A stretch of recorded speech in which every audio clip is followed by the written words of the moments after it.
Paper 1, Explorations in Creative Reading and Writing. The source that follows is 20th century prose fiction, The Pearl by John Steinbeck, an extract from the beginning of a novel published in 1947. In this extract from the beginning of the novel, Kino, a poor pearl diver, is with his wife Juana and their baby Cuartito in their village home in Mexico. The sun was warming the brush house, breaking through its crevices in long streaks. On one of the streaks fell on the hanging bed box where baby Cuartito lay, and on the ropes that held it. It was a tiny movement that drew their eyes to the hanging box. Kino and Juana froze in their positions. Down the rope that hung the baby's box from the roof support, a scorpion moved slowly.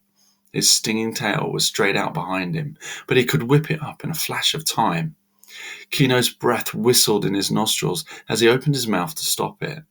And then the startled look was gone from him and the rigidity from his body.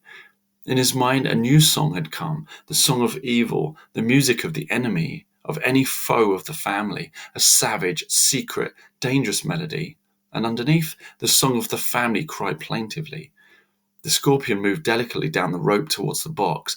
Kino was in motion. His body glided quietly across the room, noiselessly and smoothly. His hands were in front of him, palms down, and his eyes were on the scorpion.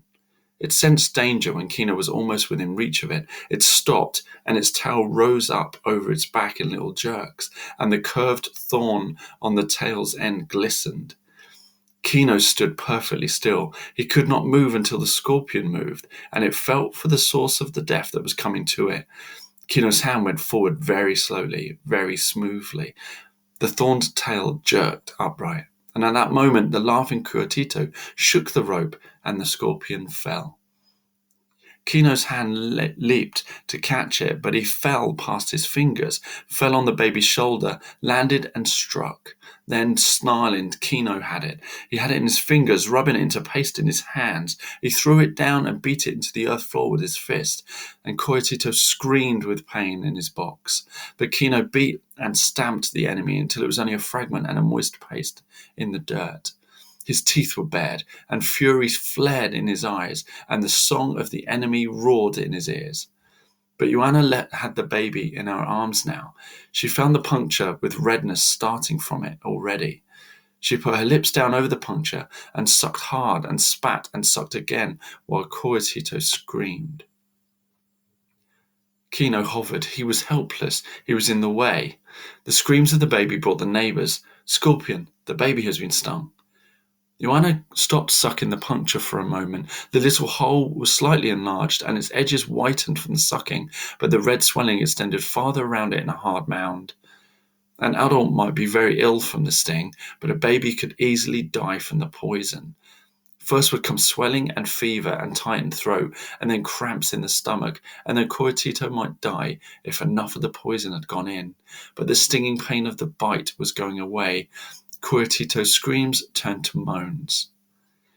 Kino wondered often at the iron in his patient, fragile wife. She who was obedient and respectful and cheerful and patient. She could stand fatigue and hunger almost better than Kino himself.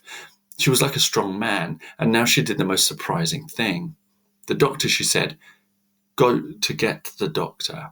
The doctor would not come, Kino said to Juana. She looked up at him, her eyes as cold as the eyes of a lioness. This was Juana's first baby. This was nearly everything there was in Juana's world, and Kino saw her determination. "Then we will go to him," Juana said. And with one hand she arranged her dark blue shawl over her head and made of one end of it a sling to hold the moaning baby and a shade over his eyes to protect him from the light. The people in the doorway pushed against those behind to let her through. Kino'd follow her. End of source.